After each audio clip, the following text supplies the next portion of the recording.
December 1941. The skies above Burma shimmered with heat and the rising smoke of a new war.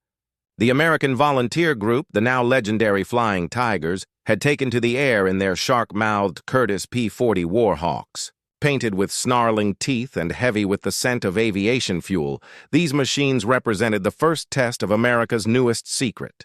Beneath their aluminum skin, hidden from even many of their pilots, lay the product of years of chemical ingenuity, the self-sealing fuel tank. Few yet understood that this quiet innovation would soon draw the line between life and death in combat. The enemy they faced, the pilots of Japan's Army Air Force flying nimble. Nakajima Ki-27s and the new Ki-43 Hayabusas were masters of maneuver. Light, agile, and built for range, their aircraft danced through the clouds like swallows. But they were also fragile. A single tracer round could pierce the fuel cell, and a flicker of flame would turn an elegant fighter into a fireball. For months, Japanese doctrine had been built on the confidence that their speed and precision would offset any risk. That belief began to falter over Rangoon. In the first major engagements of late December and early January, Japanese pilots found themselves staring in disbelief at American aircraft that refused to burn. Burst after burst of 7.7mm fire struck the P-40s, tearing through wings and fuselage.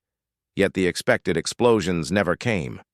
Instead, the American fighters kept flying, trailing thin ribbons of smoke but no flame. Some pilots reported smelling fuel in the cockpit only for it to fade moments later, as if the plane itself were sealing the wound. One Tiger recalled watching a tracer ricochet off his wing. Certain he was done for, only to find his tank had bled a little, then stopped. When the battles around Rangoon subsided in January 1942, Japanese technical officers combed the wreckage of several downed P-40s. What they found left them silent. Inside the dented fuselages were fuel tanks thicker than any they had ever seen, dense, layered, and rubberized. Reports sent back to the Imperial General Headquarters described containers that close bullet holes as if by living flesh. Mechanics tried to reproduce the effect with available materials, but the chemistry eluded them. It was a design far beyond anything their industry could yet produce. That discovery marked the first moment Japan realized. It was facing a new kind of enemy, one whose strength was measured not just in firepower or speed, but in resilience. Every P-40 that limped home from combat was a message written in smoke. America's machines were learning to survive the sky itself. By the middle of 1942, the war in the Pacific had turned the jungles and coral islands of New Guinea into graveyards of twisted metal. From the airstrips around Rabaul, Japanese recovery crews ventured daily into the steaming valleys and coastal shallows, retrieving what they could from the wreckage of air battles fought high above. Among the shattered remains, something unsettling began to appear again and again. American aircraft, P-39 Airacobras, B-25 Mitchells, and the occasional B-17 bomber, lay broken but unburned.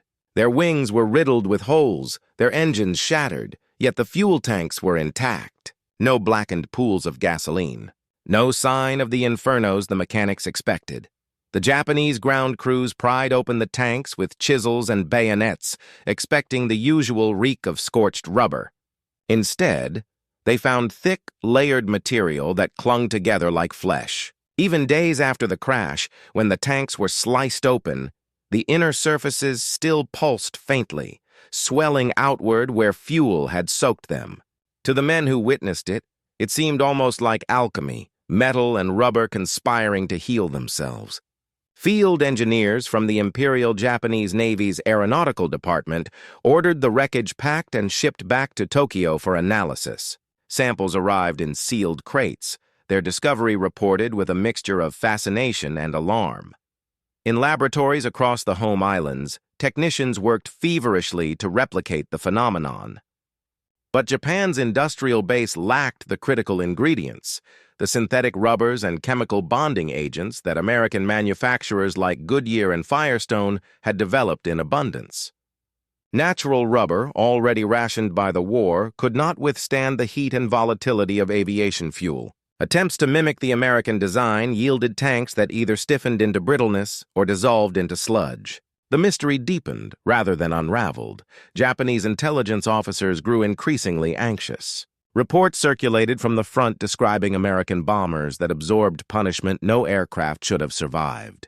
Some claimed B-17s returned to base with dozens of holes in their wings and fuselage.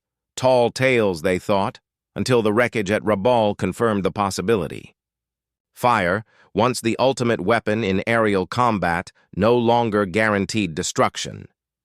Inside the Air Command offices, the realization struck like a quiet thunderclap. The old equations of warfare had changed.